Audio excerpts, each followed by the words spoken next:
రాష్ట్ర ఏర్పాటు జరిగిన తర్వాత పెద్దలు మా పార్టీ అధ్యక్షులు అదేవిధంగా తెలంగాణ ప్రదాత కేసీఆర్ గారి నాయకత్వంలో 2014లో తెలంగాణ తొలి ప్రభుత్వం టీఆర్ఎస్ ప్రభుత్వం వ్యవసాయాన్ని స్థిరీకరించాలి, రైతును రారాజు చేయాలి అనే ఉద్దేశంతో భారతదేశంలో స్వాతంత్రం వచ్చిన తర్వాత ఎవ్వరు ఆలోచించని విధంగా ఒక విప్లవాత్మకమైన పథకానికి రూపకల్పన చేసి ఎన్నికల మేనిఫెస్టోలో పెట్టకపోయినా, ఓట్ల కోసం ఆ మాట చెప్పకపోయినా, రైతుల మీద ప్రేమ ఉండే నాయకుడు కాబట్టి, తాను స్వయంగా రైతు కాబట్టి కేసీఆర్ గారు రైతుకు పెట్టుబడి ఇవ్వాలి, రైతు దాన్ని ఏ రూపంలో వాడుకున్నా వ్యవసాయంలో రైతుకు పెట్టుబడి ఇవ్వాలి అని ఆలోచన చేసి దాన్ని అమలు చేసిన నాయకుడు మా నాయకుడు కేసీఆర్ గారు. ఒకసారి కాదు, 2 సార్లు కాదు, 11 సీజన్లకు వరుసగా దరఖాస్తు పెట్టే అక్కర్ లేకుండా, దండం పెట్టే అక్కర్ లేకుండా, దఫ్తర్ల చుట్టూ చక్కర్లు కొట్టే అక్కర్ లేకుండా రైతుకు రాష్ట్రంలో నేరుగా వాళ్ళ ఖాతాలో టైంకు టంచన్గా టింగు టింగు అనుకుంటే సపోర్ట్ అయ్యకుండా బ్రహ్మాండంగా ఖాతాలో పైసలు పడుతుండే. 1 కాదు, 2 కాదు, 73,000 కోట్ల రూపాయలు రైతుల ఖాతాల్లో వేసిన నాయకుడు 11 సీజన్ల పాటు కేసీఆర్ గారు. అదే మాదిరిగా 12వ సీజన్ కూడా మేము వేసేందుకు మొత్తం పైసలు జమ చేసి పెట్టినాం. 12వ సీజన్ కూడా మేము జమ చేసి పెట్టిన పైసలను ఇదే దిక్కుమాలిన కాంగ్రెస్ పార్టీ ఆనాటి పిసిసి అధ్యక్షుడు ఈనాటి ముఖ్యమంత్రి రేవంత్ రెడ్డి ఎలక్షన్ కమిషన్కు ఉత్తరం రాసి ఆపిండు. లేకపోతే అప్పుడు ఆ పైసలు కూడా మేమే వేస్తుంటాం. 7,500 కోట్లు మేమే వేస్తుంటాం. ఈ ప్రభుత్వం వచ్చింది, సరే, డిసెంబర్ 3 నాడు 2023లో కాంగ్రెస్ ప్రభుత్వం వచ్చింది. వచ్చినాక ఈ రోజు వరకు ఇప్పుడు సంవత్సరం దాటిపోయింది.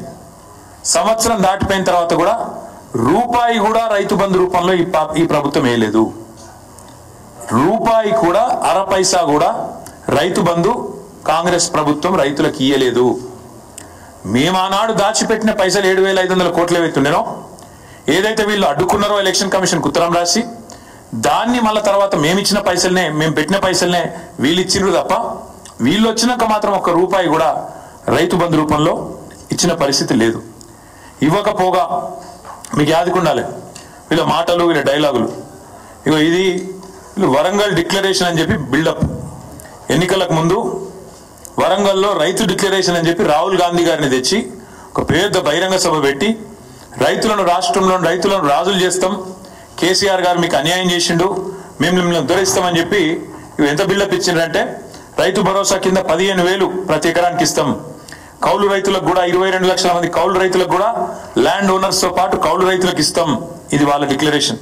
అదే మాదిరిగా ఒకటేసారి ఏకకాలంలో 2 లక్షల రుణమాఫీ చేస్తాం, రైతు కూలీలకు కూడా 12,000 ఇస్తాం, బోనస్ 500 రూపాయలు ఇస్తాం. ఇక చాలా చెప్పిండ్రు కథలు. ఇది వాళ్ళ రైతు డిక్లరేషన్.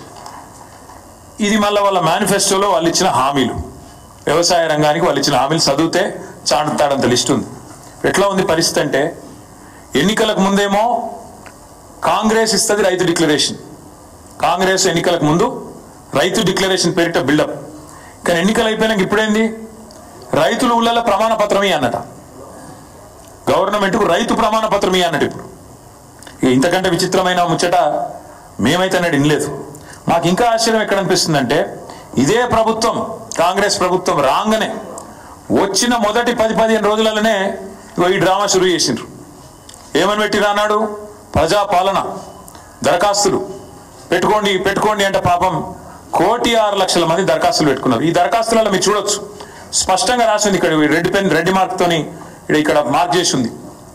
ఈ దరఖాస్తులు దేనికి తీసుకున్నారు అన్నాడు, దేనికంటే మహాలక్ష్మి, రైతు భరోసా, గృహజ్యోతి, ఇందిరమ్మ ఇండ్లు, చేయూత పథకంల కొరకు ఈ ప్రజాపాలన దరఖాస్తులు 1,06,00,000 దరఖాస్తులు రాష్ట్ర ప్రభుత్వం స్వీకరించింది. ప్రజాపాలన అయిపోయినాక చెప్పింది, మేము స్వీకరించినాం దరఖాస్తులు, మాకు దరఖాస్తులు అందినాయి, ముట్టినాయి అని చెప్పారు. ఇది ప్రజాపాలనలో ఈ కాంగ్రెస్ ప్రభుత్వమే ఆనాడు రైతు భరోసా కోసం కూడా రాష్ట్రంలోని రైతులందరి దగ్గర సమాచారం సేకరించింది, తీసుకున్నది. ఇలా ప్రభుత్వం దగ్గర ఉండాలి. అది కాకుండా విచిత్రం ఏంటంటే ఇప్పుడు మళ్ళొక్కసారి కొత్త డ్రామా. మొన్నటిదాకా కులగణన అని చెప్పి రాయించుకోమన్నారు, అంతకుముందేమో ప్రజాపాలన అని చెప్పి ఆగమాగం చేసిండ్రు, చాంతాడంత లైన్లు కట్టించారు ఎక్కడికక్కడ.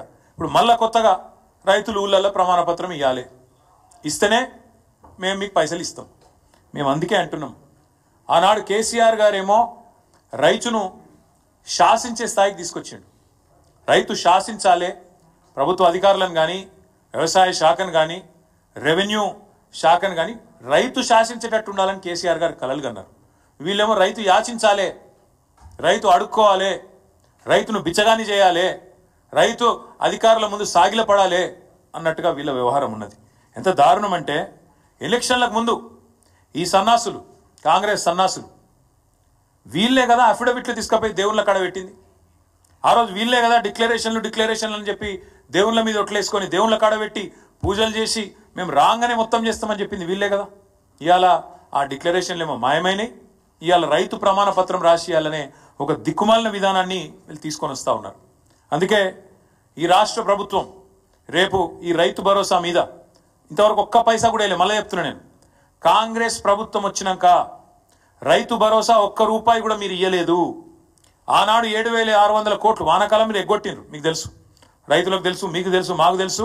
అది కూడా మీరు ఇవ్వాలి. ఇప్పుడు రైతు బంధు రూపంలో వానాకాలం ఇవ్వాల్సిన 7,600 కోట్లు మీరు ఇయ్యలేదు, తప్పించుకునే ప్రయత్నం చేసిండ్రు, వదిలిపెట్టాం. అట్లాగే గతంలో కేసీఆర్ ప్రభుత్వం ఏదైతే 7,600 కోట్లు రైతు బంధు ఇచ్చేందుకు పెట్టిపోయిందో అది మాత్రమే మీరు, అది కూడా 3 నెలల ఆలస్యంగా, అది కూడా 4-5 కిస్తులలో తిప్పించుకొని ఇచ్చిండ్రు తప్ప మీరు వచ్చినాక మీ ప్రభుత్వం మాత్రం రూపాయి ఇయ్యలేదు అనే మాట వాస్తవం. ఇవాళ నేను ఈ ప్రభుత్వాన్ని అడుగుతా ఉన్నా, ఎవరు ఇవ్వాలి ప్రమాణ పత్రం? నిజానికి మీకేమైనా సిగ్గుందా అసలు? నీ ప్రభుత్వానికి ఎవరు ఇవ్వాలి అసలు? నువ్వు ఇవ్వాలి, నీ ప్రభుత్వం ఇవ్వాలి. ఊరూరా ప్రమాణ పత్రము, డిక్లరేషన్ ఏమని ఇవ్వాలి? నువ్వు చెప్పు. నువ్వు అసలు నీ ప్రభుత్వం రుణమాఫీ చేసింది అని బయట డైలాగులు కొడుతున్నావు. పెట్టు ఊళ్ళల్లో లిస్టు, ఏ ఊళ్ళో ఏ రైతుకు ఎంత రుణమాఫీ అయిందో దమ్ముంటే పెట్టు లిస్టు. ఏ ఊరిలో ఏ రైతుకు నీ ప్రభుత్వం ఎంత రుణమాఫీ చేసింది, ఎన్ని ఎకరాలకు చేసింది, ఎన్ని లక్షలకు చేసింది పెట్టు దమ్ముంటే. ఊళ్ళో పంచాయతీ కాడ, గ్రామ పంచాయతీ ఆఫీస్ కాడ మొత్తం లిస్టు పెట్టు.